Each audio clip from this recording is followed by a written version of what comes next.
रावण सीता संवाद। दुख से कातर और राम के वियोग में अश्रु बहाती हुई सीता के पास जाकर रावण बोला, शोभने, अब उस राज्य से च्युत दीन तपस्वी राम के लिए अश्रु बहाना व्यर्थ है। राम में इतनी शक्ति कहाँ है कि यहाँ तक आने का मनोरथ भी कर सके। तू उसे विस्मृत कर दे। विशाल लोचने, तू मुझे पति के रूप में अंगीकार ले। समुद्र से घिरे 100 योजन विस्तार वाले अपने इस राज्य को मैं तुझे अर्पित कर दूंगा। मैं जो तीनों लोकों का स्वामी हूँ, तेरे चरणों का दास बनकर रहूंगा। मेरी समस्त सुंदर रानियां तेरी दासी बनकर रहेंगी। समस्त देव दानव नर किन्नर जो मेरे दास है, तेरे दास बनकर रहेंगे। तेरे पहले के दुष्कर्म तुझे वनवास का कष्ट देकर समाप्त हो चुके हैं और अब तेरा पुण्यकर्म ही शेष रह गया है। अब मेरे साथ यहाँ रहकर समस्त प्रकार के पुष्पहार, दिव्य गंध और श्रेष्ठ आभूषण आदि का सेवन कर। सुमुखी, तेरा यह कमल के समान सुंदर, निर्मल और मनोहर मुख शोक से पीड़ित होकर शोभाहीन हो गया है। मुझे स्वीकार करके उसे पुनः शोभायमान कर। धर्म और लोकलाज का भय निर्मूल है, यह सब मात्र तेरे मिथ्या विचार है। किसी सुंदरी का युद्ध में हरण करके उसके साथ विवाह करना भी तो वैदिक रीति का ही एक अंग है। इसलिए तू निश्चिंत होकर मेरी बन जा। मैं तेरे इन कोमल चरणों पर अपने ये 10 मस्तक रख रहा हूँ, मुझ पर शीघ्र कृपा कर। रावण के इन वचनों को सुनकर शोक से कष्ट पाती हुई वैदेही अपने और रावण के बीच में तिनके का ओट करके बोली, हे नराधम, परम पराक्रमी, धर्मपरायण एवं सत्य प्रतिज्ञ दशरथ नंदन श्री रामचंद्र जी ही मेरे पति हैं। मैं उनके अतिरिक्त किसी अन्य की ओर दृष्टि तक भी नहीं कर सकती। यदि तूने मुझे बलपूर्वक मेरा अपहरण किया होता तो अपने भाई खर की तरह जनस्थान के युद्धस्थल पर ही मारा गया होता, किंतु तू कायरों की तरह मुझे चुरा लाया है। तेरे इस अनर्गल प्रलाप से ऐसा प्रतीत होता है कि अब लंका सहित तेरे विनाश का समय आ गया है। तू इस भ्रम में मत रह कि यदि देवता और राक्षस तेरा कुछ नहीं बिगाड़ सके तो राम भी तुझे नहीं मार सकेंगे। उनके हाथों से ही तेरी मृत्यु निश्चित है। अब तेरा जीवन काल समाप्त प्राय हो चुका है। तेरे तेज, बल और बुद्धि तो पहले ही नष्ट हो चुके हैं, और जिसकी बुद्धि नष्ट हो चुकी होती है उसका विनाश काल दूर नहीं होता। अरे राक्षसाधम, तू महापापी है, इसलिए मेरा स्पर्श नहीं कर सकता।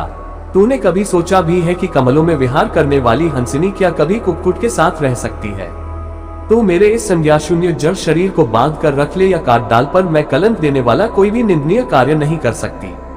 सीता के कठोर एवं अपमानजनक वाक्य सुनकर रावण कुपित होकर बोला, हे मनोहर हास्य वाली भामिनी, मैं तुझे 12 माह का समय देता हूँ। यदि 1 वर्ष के अंदर तू स्वेच्छापूर्वक मेरे पास नहीं आई तो मैं तेरे टुकड़े टुकड़े कर दूंगा। ऐसी दुखी जानकी के पास आकर लंकापति रावण हंसता हुआ बोले, हे मृगनयनी, मुझे देखकर तू अपने शरीर को छिपाने का प्रयत्न क्यों कर रही है? स्मरण रख, तेरी इच्छा के बिना मैं कदापि तेरा स्पर्श नहीं करूंगा। तू मुझ पर और मेरे कथन पर विश्वास रख और इस प्रकार दुखी होकर अश्रु मत बहा। तेरी यह मलिन आभूषण रहित वेशभूषा देखकर मुझे अत्यधिक पीड़ा होती है। तू संसार की सुंदरियों में शिरोमणि है।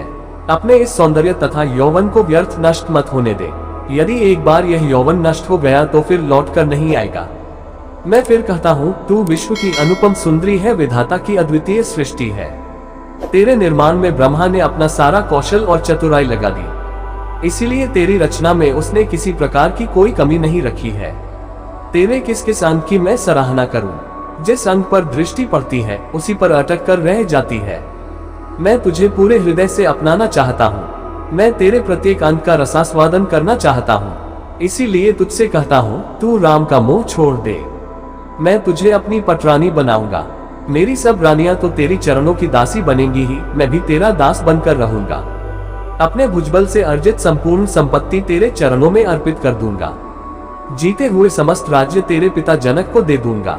तू वास्तव में इतनी सुंदर है कि तुझे देखकर तो तुझे बनाने वाला स्वयं विधाता कामवश हो जाएगा। मेरी तो बात ही क्या है, इसलिए तू मेरी बात स्वीकार कर ले। राम से भयभीत होने की आवश्यकता कोई नहीं है। संसार में कोई भी मुझसे लोहा नहीं ले सकता।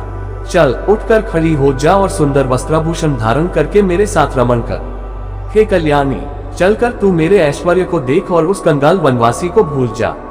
तू ही सोच, राम के पास न राज्य है, न धन है, न कोई दास है, न सेना है और न कोई साधन है।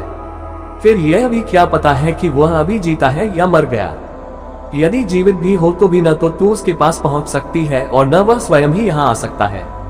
अतः चिंता का परित्याग करके निश्चिंत होकर मेरे साथ रमण कर। रावण के नीच वचनों को सुनकर मध्य में तृण रखकर जानकी बोली, हे लंकेश, तुम्हारे जैसे विद्वान के लिए यह उचित होगा कि तुम अपनी मर्यादाओं का उल्लंघन न करो और मुझसे अपना मन हटाकर अपनी रानियों से प्रेम करो। स्मरण रखो, पापी और नीच भावना रखने वाले पुरुषों को अपने उद्देश्य में कभी सफलता नहीं मिलती। मैं उत्तम कुल में जन्म लेने वाली पतिव्रता पत्नी हूँ। तुम मुझे मेरे सतीत्व से कदापि विचलित नहीं कर सकते। अपने प्राण रहते मैं तुम्हारे नीचता से परिपूर्ण प्रस्ताव को किसी भी दशा में स्वीकार नहीं कर सकती। यदि तुम में तनिक भी न्याय बुद्धि होती तो तुम अन्य स्त्रियों के धर्म की उसी प्रकार रक्षा करते जिस प्रकार अपनी रानियों के सतीत्व की करते हो। क्या इस लंका में ऐसा कोई समझदार व्यक्ति नहीं है जो तुम्हें इस साधारण सी बात का बोध कराए? तुम तो नीतिवान बनते हो, फिर नीति का यह वाक्य कैसे भूल गए कि जिस राजा की इंद्रियां उसके वश में नहीं रहती, वह चाहे कितना ही ऐश्वर्यवान हो, अंत में रसातल को जाता है, उसका सर्वस्व नष्ट हो जाता है। हे दुर्बुद्धे, तूने अभी तक मुझे पहचाना नहीं है। मैं तेरे ऐश्वर्य, राज्य, धन संपत्ति के लोभ में नहीं फंस सकती। तेरा यह कहना भी एक व्यर्थ का प्रलाप है कि मैं रघुकुल मुनि रामचंद्र जी से नहीं मिल सकती। अरे मूर्ख, वे तो सदैव मेरे हृदय में निवास करते हैं। मुझे कोई उनसे अलग नहीं कर सकता। मेरा उनका ऐसा अटूट संबंध है जैसा कि सूर्य का उसकी प्रभा से। इसलिए मैं उनकी हूँ और सदा ही उनकी रहूंगी।